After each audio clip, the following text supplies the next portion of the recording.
Well, I think we're going to go ahead and get started. Thank you so much to everybody for joining us. You are here at our conversation with our high pressure fire service artists.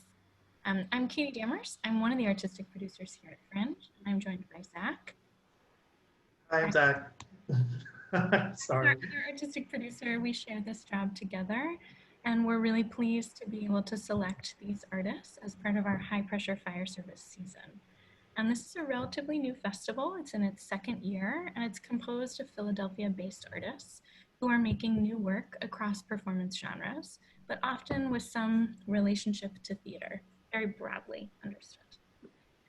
These artists were all originally planning to present works or workshops, a variety of different formats, in our high pressure fire service season, which would have been happening in spring, roughly April through May of the 2020 year. And as we all know and remember so deeply, so much happened in the middle of March, and with the onset of the coronavirus and a number of other things, we were not able to move forward with these performances as originally scheduled.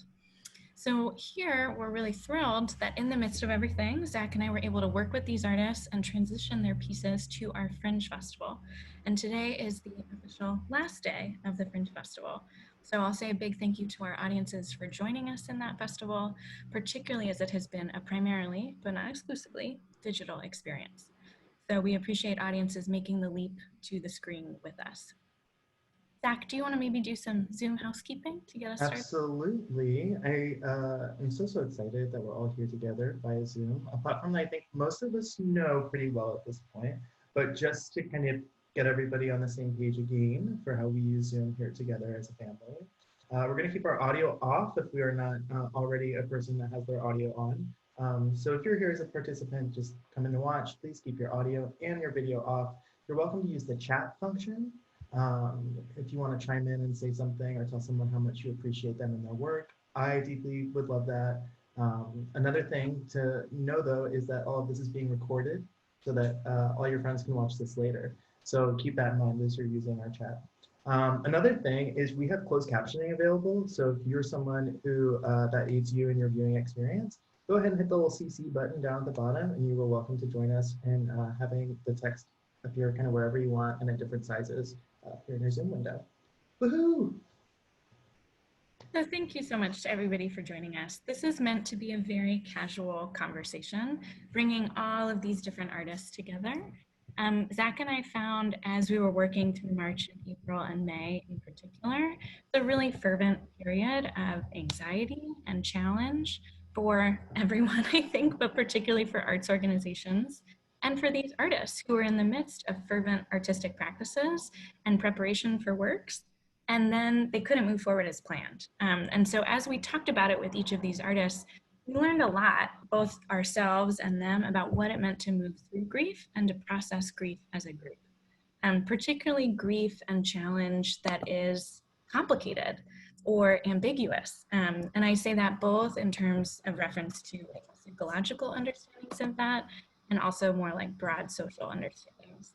There was so much happening so quickly, I think it took us a while to fully articulate the sadness and the challenge that came with that, and also to move forward into a space of, for some artists, new creation, for other artists, we might call transitioning of their practices and their pieces into a presentation for Fringe Festival. So we're first of all, just want to say thank you to all of these artists for very generously moving with us on that journey and for trusting us as we made some new inroads in trying to formulate things in a new way, and wanted to hold some space for us to be able to reflect on that conversation and do so publicly, acknowledging that this is happening in almost every arts organization across the world right now, and that we hope that by talking about it together and sharing it with others, that it might open some new possibilities. So we have all of our incredible HipFizz artists here. I'm just going to go ahead and say people's names really quickly, and then if you can wave, that would be great. And we'll have each of the artists introduce themselves as they answer their first question. So our artists, in order that they would have appeared in our spring season, let me see if I can do that correctly. Alexandra Tatarsky would have been first. Then Emily Bate was going to offer 2 workshops throughout. Next would have been, I think, James Allister Sprang, if I remember correctly. Then we had a presentation called Legal Tender, which was a collaborative piece by Dacuyan, which also included performance by Andalyn Young, as well as work with Antigravity Performance. And we have some of those people here today as audience members, but Francesca and Michael, if you want to wave, thank you for being here too. And then Nell Bang Jensen would have closed out the HipFizz season with the work as well. So thank you all for being here, and I'll turn it over to Zach, maybe to ask the first question. So everybody, kind of predictably, our first question is about the move into this new conceptualization of the work. So if anyone can kind of hop out, I just want you to introduce yourself, tell us about your approach to this new kind of framing or conceptualization of your work, and what was unexpected about that process for you.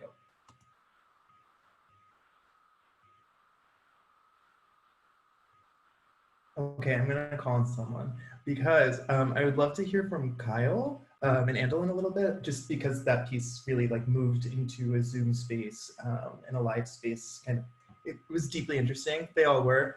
Kyle, can you talk to that? Sure. The piece formally changed a lot, and it had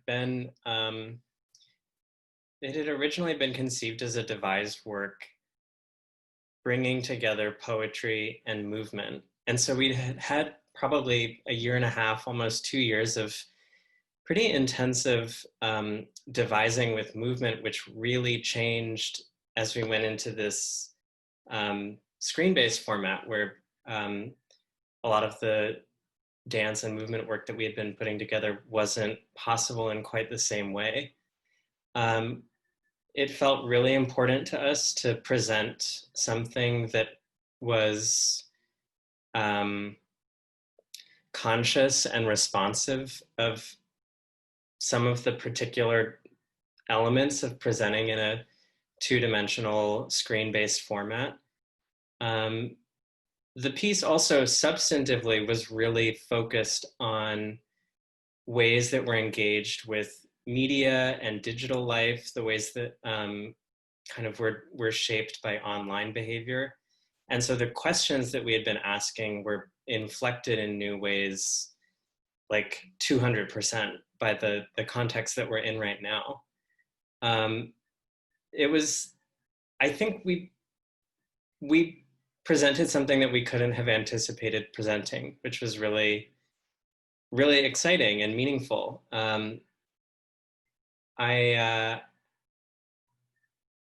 Something that surprised me and which I feel really grateful for was that I think as we moved into the part of our devising practice that was for Zoom, I think our collaboration became even more circular and more lateral between between the group of us. Andalyn, who I was working with, and also Francesca and Michael, Kate Liebman, who is a video artist, Michael Costagliola, who's a sound artist. I think it was exciting because our collaboration became so much more correspondence-based and conversation-based and less about being in a room together. There was this sort of, we moved in this direction of more collective authorship.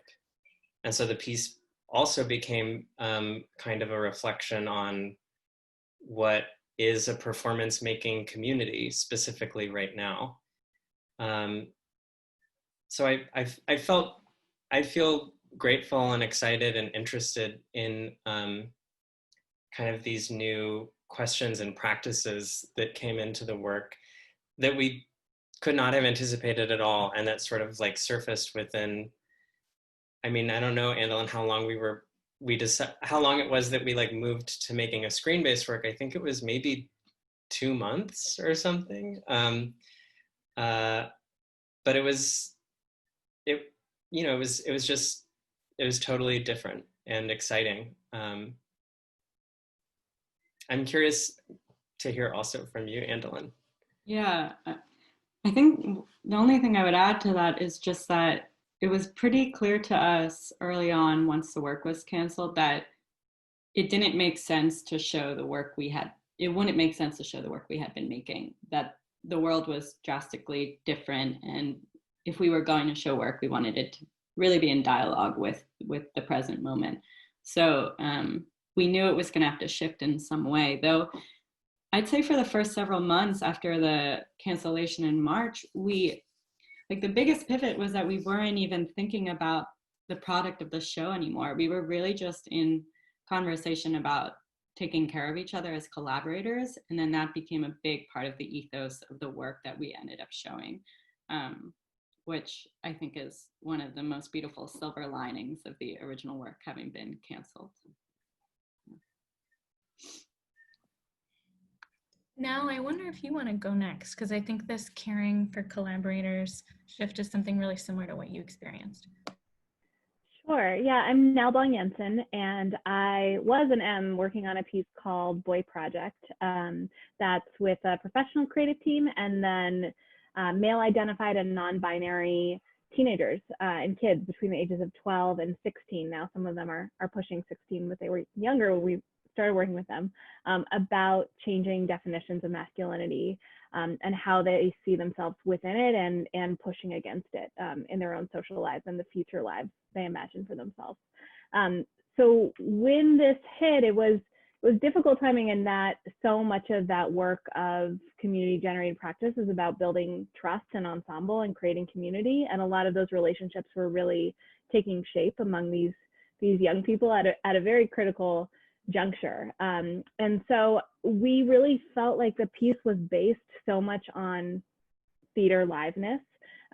In the showing, we had a lot of success just looking at their physical bodies playing games and relationship to one another.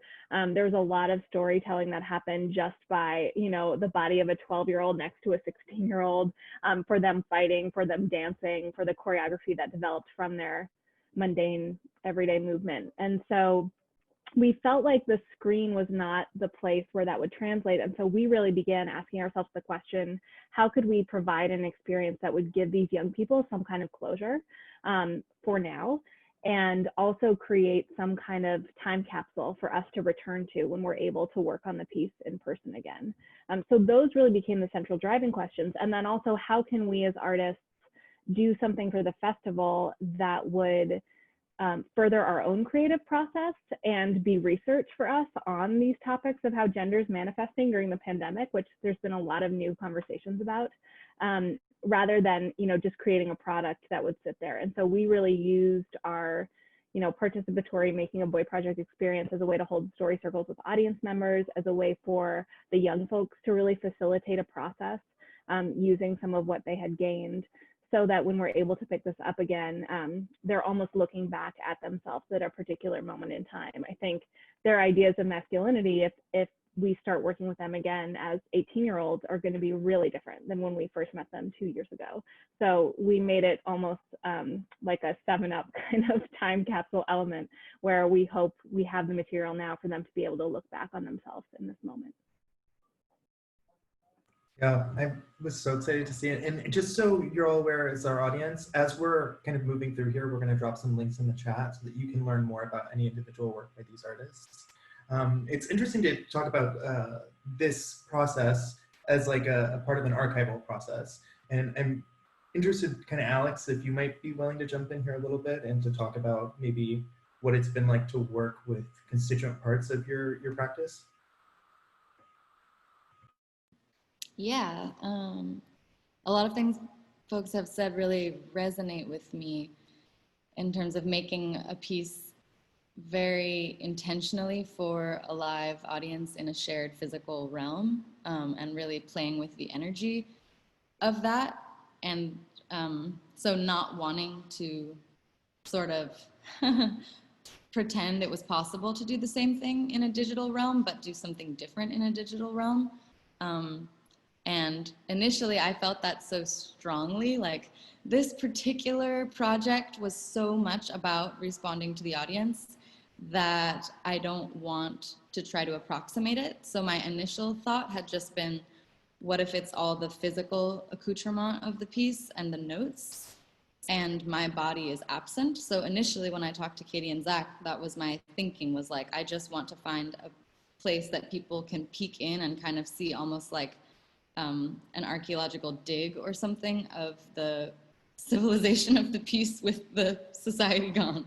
But then I stumbled into this storefront that is quite large enough for me to be in it also. And Zach initially had said, like, are you going to be in there ever? And I was like, no, no way. I don't want anything, I don't want my body involved, you know, like I'm feeling so disembodied and I just want to be true to that.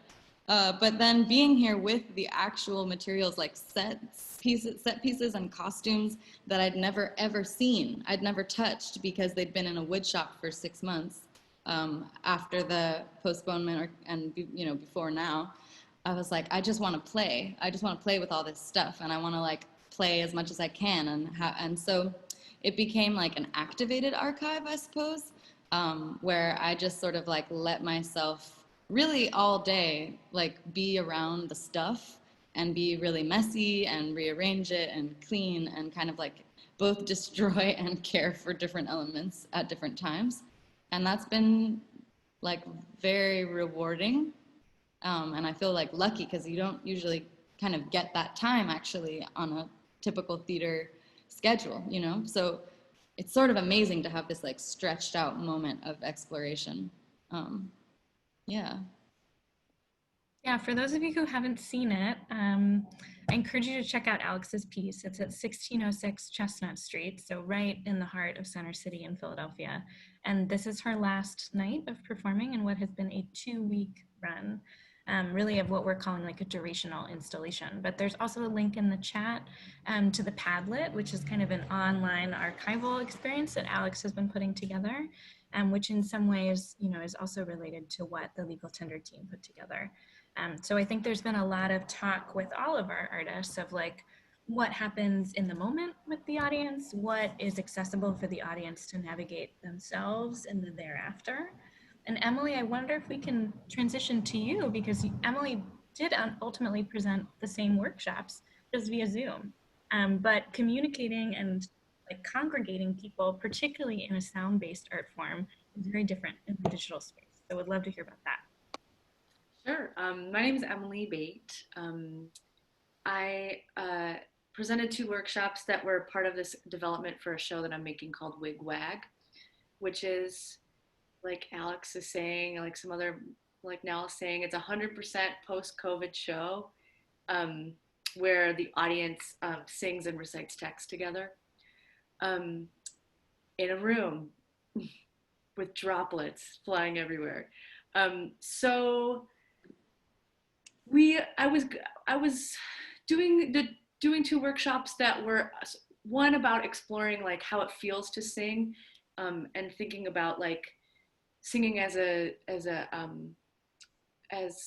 like a kinesthetic experience, and disconnecting it from the idea of outcome, and that was one workshop, and the other workshop was then like coming together as a group of singers from hopefully a state of like working towards embodiment, and like how does it feel to sing with each other, how does it feel to be with each other, and of course that like the flavor of that totally changed, and surprisingly I feel like, in my opinion, that the one where people were interacting with each other, the second workshop that was around singing together, felt a lot more lively.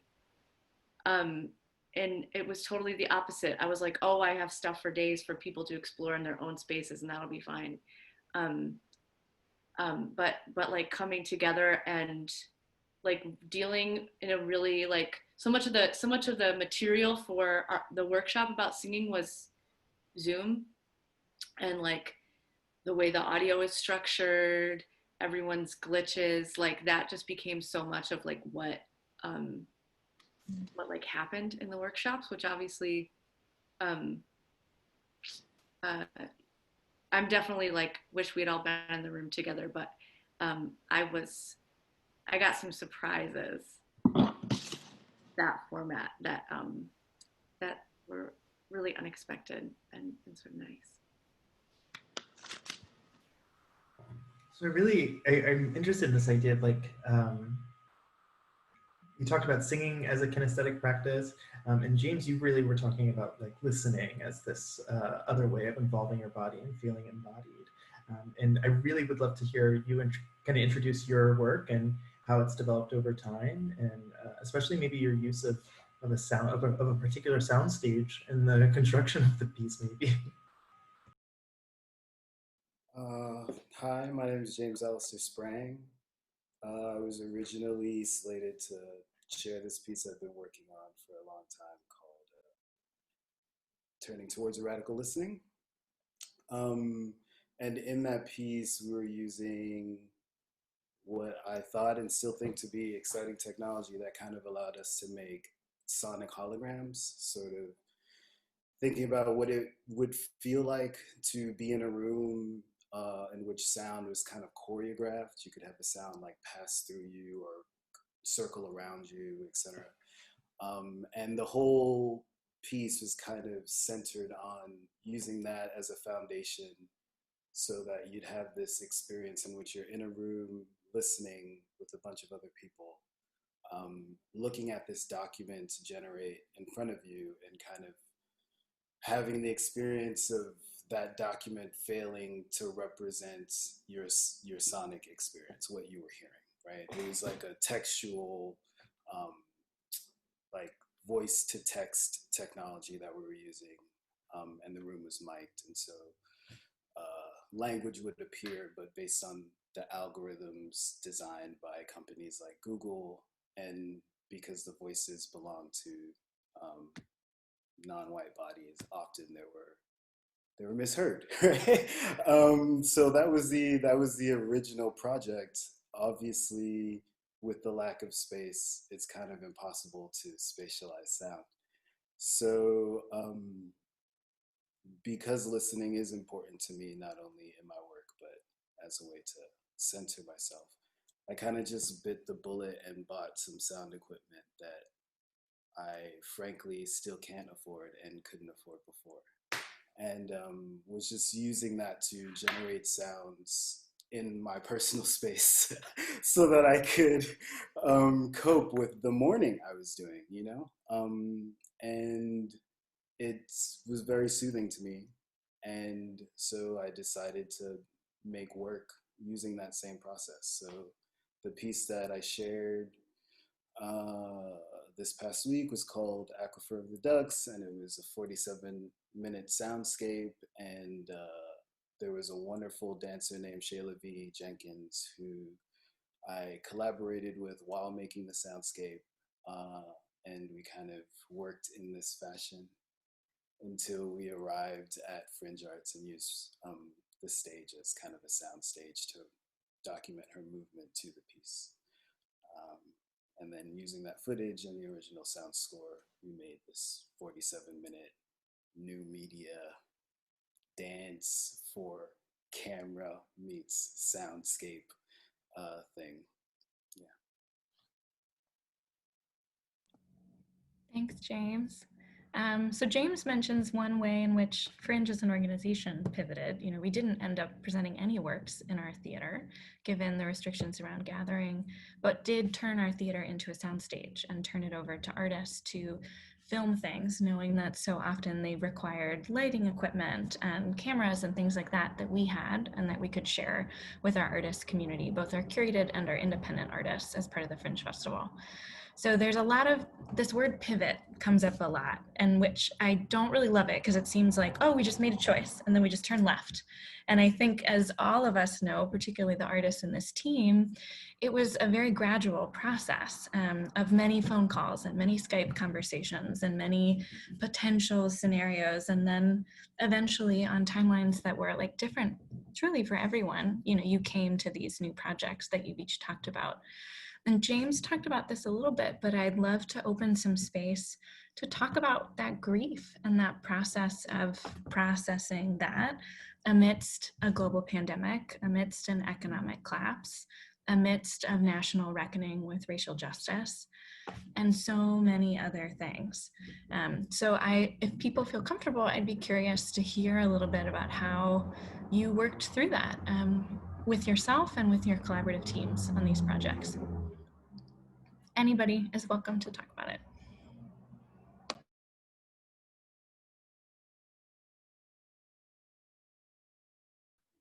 Yeah, I can talk a bit about that.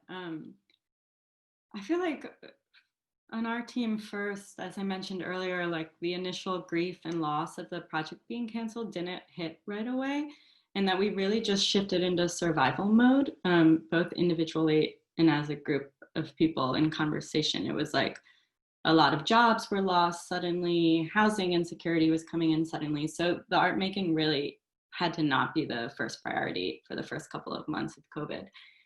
Then we'd been in conversation a lot during that time, though, just as friends and collaborators. And I think Kyle and I talked a lot about, you know, a practice of noticing how we're feeling, how we're responding, but not really attaching to it so much, which certainly grows out of, I think, contemplative and meditative practices that we both engage in that ended up becoming part of our virtual piece. So that encouraged us to make a pivot, to use those conversations in ways we've been supporting each other, to make a radio piece in the summer that pulled from a lot of text and correspondence we'd been having, to do this radio broadcast that was really tangential to the original piece we'd been making. Then after we did that and had the invitation to do the September Fringe piece, sort of another pivot into like, okay, we want the flavor of that and the ethos of that to be imbued in the original language of the poetry we've been working with 8 months prior. So there was never a moment where it was like, and now we take a left and now we take a right. It's just constantly responding to the limitations and also our interest and curiosity. And by this final stage of our process, I think we were a lot more interested in like collaborative text making and co-authorship. And so the work changed a lot as a result of the interest changing a lot over time. Feels like a real continual process of letting things go, letting things go, letting things go. Kyle, you have other thoughts about that? Yeah, I think it was really just kind of wonderful and intuitive the way that we were making like a palimpsest of work. We were making like work on top of work, and we weren't thinking of it as work. Like Andalyn was saying, it was really just, we were just in touch with one another, and we were like we were all full of speech and feeling and thinking. And we weren't really necessarily attaching all of that to the object of a performance piece. Though the context of performance, I guess, lent some kind of scaffolding to the conversations that we were having. I don't really feel that grief entered the equation or was even really a word that registered among our group until after our first performance. Yes. So we performed on a Thursday and a Sunday, and after sharing the work on Thursday, you know, Andalyn and I and our other collaborators, we weren't all having equivalent experiences, but we did all share that we were feeling some kind of grief. For myself, I guess there was like a consciousness that happened after the first performance that like the performance is the moment where you let go of all of this process that has led up to the performance. And there's like a kind of inherent grief in that, though that was registered in a very particular way with this performance because there was such a particular process and such a particular collaboration of care that was leading up to the thing that we were letting go of. I guess there was also the grief of like not, maybe the grief was partly of not sharing exactly what we had originally been preparing, So I think we felt, I think we felt gratified by the form that the work took in this screen-based presentation, but it's still very nebulous. I can't say like, this is the shape of my grief. I can say that like, it just registered after the performance happened and not before. I feel that too. Like for me, it was a moment of closing my computer after the first show and realizing I'm alone in this dark room in my house, and actually just the sensation of absence of both my collaborators in the piece, but also of audience and energetic exchange with audience, which is a huge reason to do live performance. And so not feeling those people there with you, yeah, it's just loss. It's just grappling with that loss, I think. Yeah.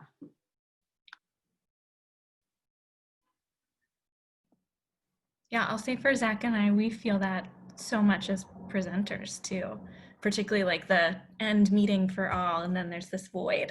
It's very sudden and stark and flat in that way. I'd be curious if other people have feelings or thoughts around that. Yeah, well, I guess a part of what led to this particular experiment, which is performing live with folks who are on the other side of the glass in this window where I currently am, came out of like not being able to deal with that void anymore.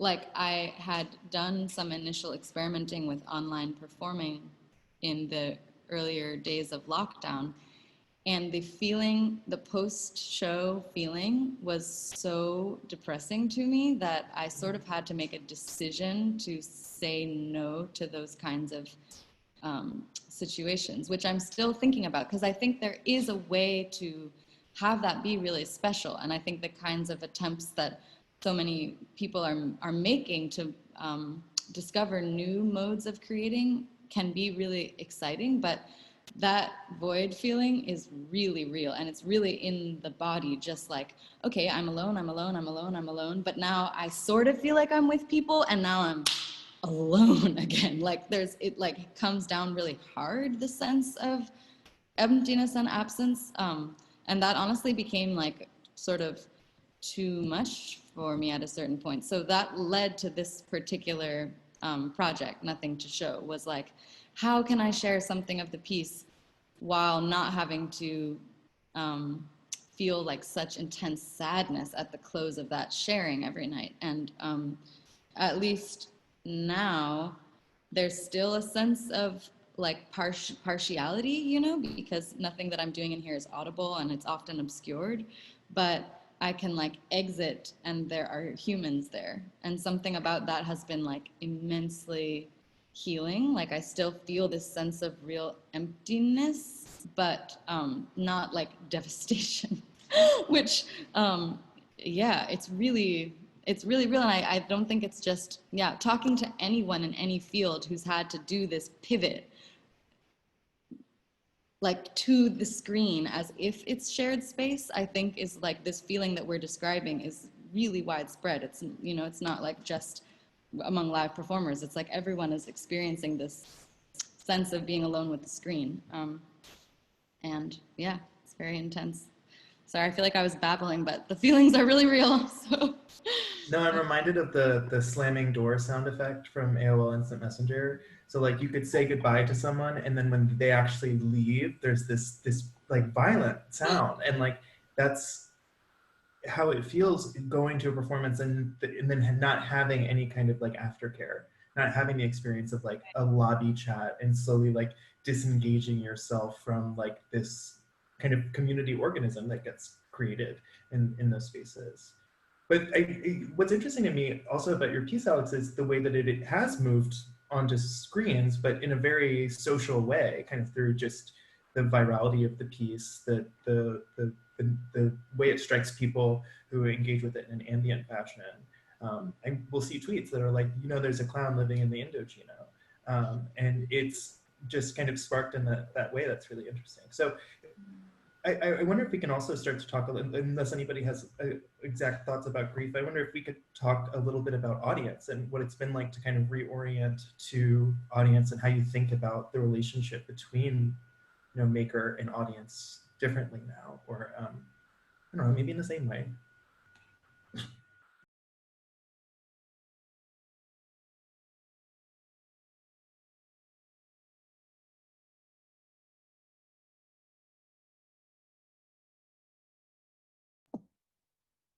I don't want to call on anyone, but maybe just to get us started.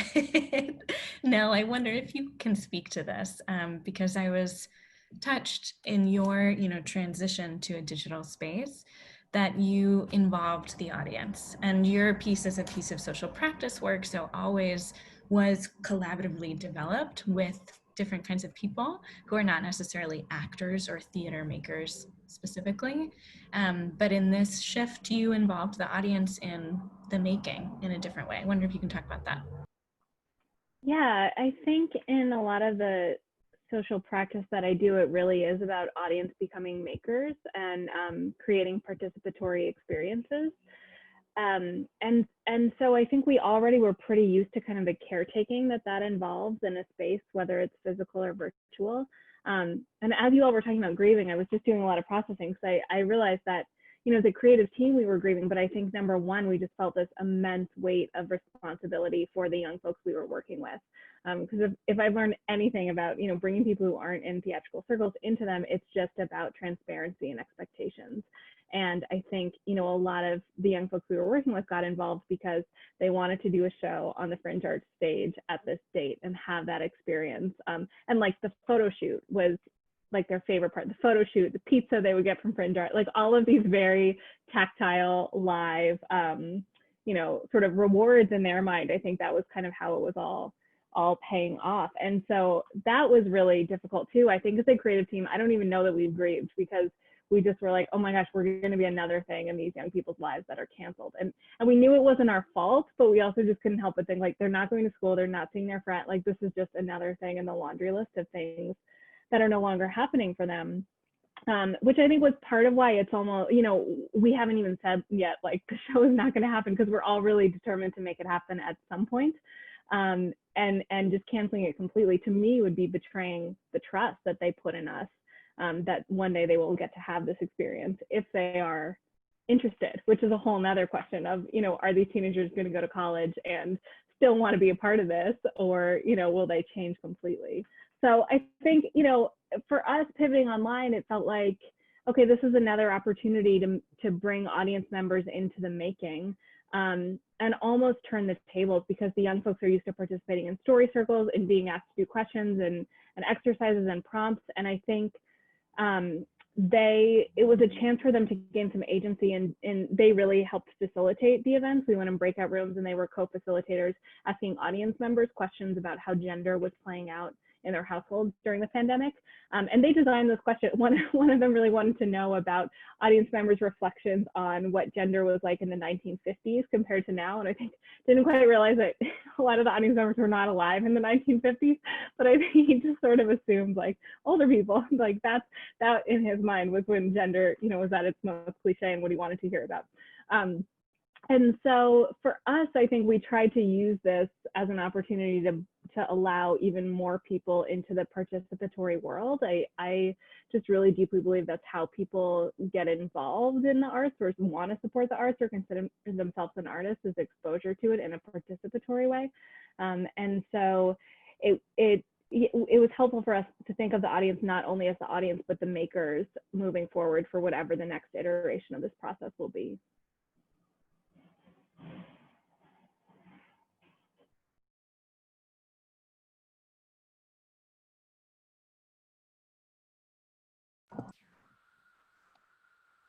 We're in a standoff, Katy. Yeah, that's really interesting. I have found that we were talking about this kind of sense of like when the show ends and it's just closed and it's over, but there's also been kind of the experience of like meeting new people in this environment, like having new audience members like join us from across the world has been really, really fantastic. And it's just differently made me think about like attention and what it means to like form a community. You know, like I think when we try and compare work to what we had intended for it to be, of course, there's always going to be a paleness there. But it's exciting to look at, you know, how many people were exposed to this work for the first time in this fashion, how many people would never have known that we've gone through any trials and tribulations if they didn't, I don't know, like, see, hear, or do anything. I'm sorry. Yeah, I don't know. It's just been really interesting. I don't have a question that's attached to that. I just like talking with all of you. Are you making a focaccia? Somebody's making a focaccia. Yeah. Yeah. I don't have a thought about focaccia, but I have a thought about audience care, which was, I think for us in Legal Tender, and I also noticed this in James's piece. I caught your piece earlier this week that we both sort of opened our pieces with an invitation for the audience to really be present. And in a way that feels like different to me than in live performance, it's sort of a given that you expect people will come in and they're in the physical world. So they'll bring that degree of attention and presence. And of course, on Zoom, you know, you have no idea like who's cooking dinner, who's in a conversation while they're watching. And so I saw this sort of shared interest in like really inviting people like to take 1 hour to be fully present with us in this space of the performance. And then also, like the word invitation felt really important to our team, I think, that we tried to contextualize the piece as being something that, you know, would be circular, as Kyle said, would not have this sort of straight linear path through it, and just inviting people to be okay with that, that the container of our piece was really reflective of what the process had been and how it had been derailed and how the process was not linear either. And letting the audience be on that path with us, I think, was important. And then also trying to make the audience feel cared for in really practical ways, like, hey, we know technology can be overwhelming. Like, let's talk about the practicalities of Zoom in the beginning, which I know as an audience member, when I see shows, I feel really cared for when people take the time to be like, you're not stupid if you don't understand how Zoom works. So that feels like something really important in the world we're living in right now. James, I wonder if you want to speak to that. Like I went to an earlier version of James's piece, and I want to say June or July. I can't remember exactly when, but it was my first live performance since early March. And it was primarily audio focused, but it was in the park. And James, I don't know if you know this, but like James asked us like to bring a blanket, to lay down, to close our eyes, and to just focus on the music coming in through our headphones. And this is a park in Philly that is very beloved by dogs. And I really don't like dogs. They just like, they frighten me. Zach can tell you many a story. And I was so focused on James's music and so trusting of him in the way that he said at the beginning, I know we're sitting in the middle of this dog park. Y'all listen, I will protect you from the dogs, that I learned later from a friend was like a dog came right up to you and you didn't like freak out, which is like a real singular experience for me. And I felt really cared in that both live experience and in the digital one. So I wonder if you can say something about that, James. Well, I feel as though I'm being prompted to apologize for that puppy, and if No, so, no. I'm just joking. It's such a strange park, and I'm so glad that you came. So glad that you came, and so glad that you appreciated that experience. I don't really. It was really wonderful to have people in a space with their eyes closed and kind of connected by this intangible thing, which I feel is sort of where we're all at right now. And it's funny that you say that, because there's kind of, even though my desire, whether I'm sharing work in person or through this conduit, is to take care of everybody that arrives to the space, there's an impossibility in taking care of it. And I think that's kind of part of the work, you know, like what does it mean to use sound as a way turn inwards and to be moved by what you find there, because there's a lot of absence in this moment and otherwise.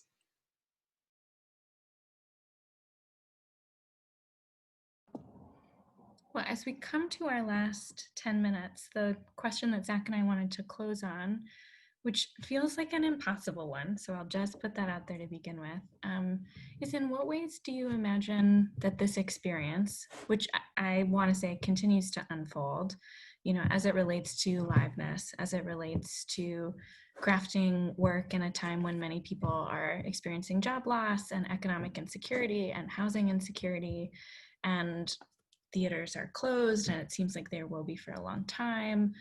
You know, what things have you learned that you will continue to take into your practice with you? You know, in what ways has this taught you something, desired or not desired, that you'll continue to think about?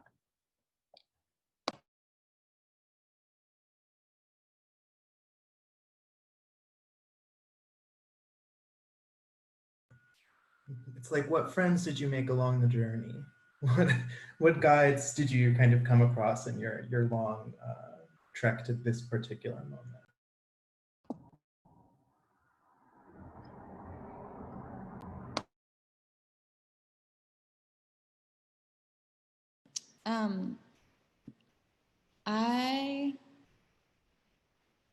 A lot of my practice of making stuff has to do with conflict around making stuff, because I often feel a lot of confusion and shame around like galvanizing resources to support like people looking at me do something. And so a lot of the things that I make kind of works through like, where do resources go? Where should resources go? Who gets those resources? What are the feelings that brings up? And in this particular experience, in this particular moment, I have been immensely moved by the gratitude of passerby for just the chance to peek in on a person like moving in an unconventional manner or doing something unexpected in a place that used to sell fancy suits. And I'm so excited by the kind of conversations I've had with people who I don't think consider themselves theater goers, but are really excited to see weird art. And so that's like something that I will absolutely carry forward in terms of like a renewed sense of faith in like doing your process and like not worrying so much about like if that's the thing that the world needs now in such a crisis, which is like always my internal dialogue. Like, what, I spend so much time making a fucking clown show while the world is like in flames? This is ridiculous. But which is not to say that that's the only thing that we do with ourselves and our energy, but that actually is a very valid kind of alchemical, energetic thing to be involved with, has been deeply affirmed throughout these few weeks for me. So I'm really, really grateful towards that, and also towards the work that you've all done, which in my encounters with it has also really affirmed that. Like, I've felt my own energy shift in relation to the experiments that you all are doing. And so it's like another affirmation, like, oh yeah, this matters. Even, you know, it's a narrative that we need to kind of work through and reject around the frivolity of weird art. And it does feel really vital right now. So I thank you for that, and I thank the audience of Chestnut Street Center City, who have really been just a pleasure, such a pleasure to be present with.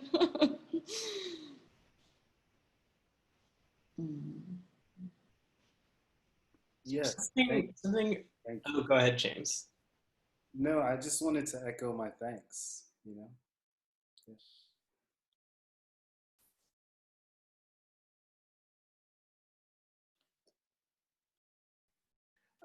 Something I've been thinking about is that the performance work that we're making right now, especially screen-based and Zoom-based performance work, is bringing like totally different spatial elements into the practice. And I feel a lot of tenderness and patience toward like all of the accumulated material of our personal lives that sort of become part of this, that we're all sort of making and in conversation with one another from spaces where we live, or just spaces where we're passing through, or non-represented spaces, like very literal spaces with very literal inconveniences and accidents and things that we love, and things that are mundane pieces of our lives. And so I feel like just a desire to sort of continue to dignify like all of our various life matter that's really come to the surface in this moment, that like all of this stuff that we maybe aren't bringing with us traditionally into a physical theater space for making, all of this stuff, including our language stuff and our physical stuff and our energetic stuff that manifests, all of that has a lot of potential. It's really, it has a lot of relational potential. It's rich for inquiry. So I just feel like a continued curiosity to give that space for breathing and making.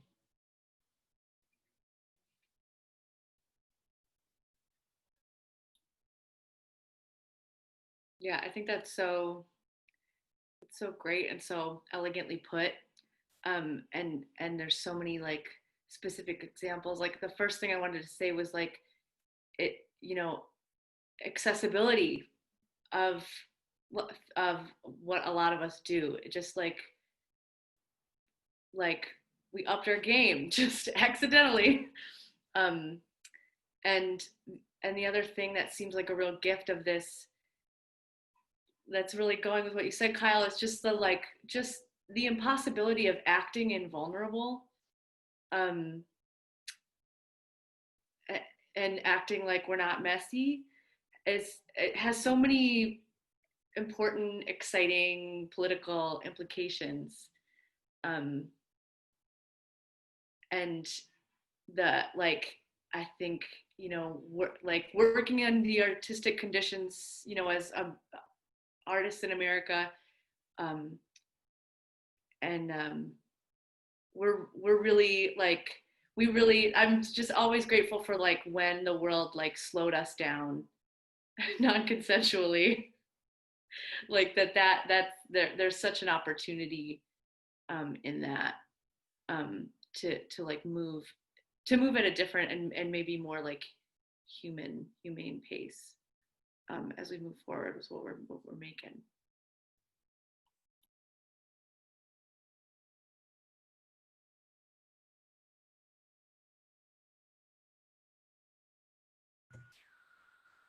This was really nice and really powerful and pensive and exciting. I want to thank all of you and thank everyone who's joined us for taking this time to really reflect on this period, but also for taking this time to work with us for a long time. Like a really, really long time. Thinking back to like when we're in a room for Camp Fringe and stuff. It's been a tremendous pleasure. It's been a huge honor to watch all of these pieces kind of shift and adapt and move against kind of all of these different interrupting instigates, you know? And it's just been really, really nice. And I'm really thankful. Yeah, I'll echo that. And I'll say, you know, so much of this conversation has been about the artists. But before we started talking, Nell at one point was like, we should interview you. And I want to like affirm for you all that we have learned so much from working with all of you. Yeah. And as much as we talk about the ways in which your practice will be different, I think that our practices are irrevocably different as curators and also as people who are working in institutions right now. Thinking about how institutions have changed and need to continue to change. And with your spirit of resilience and flexibility and adaptability, are seeking to move into changes in that way too, that are responsive to the intimacy of our lives and like the political implications of that. So thank you again for being part of the Fringe Festival. It's been a real pleasure, everyone. And we hope that everybody who's tuned in, will take a moment to look at our website. Almost all of these artists have additional things you can engage with, even when the festival has concluded. And this recording will also be on our website. So thank you.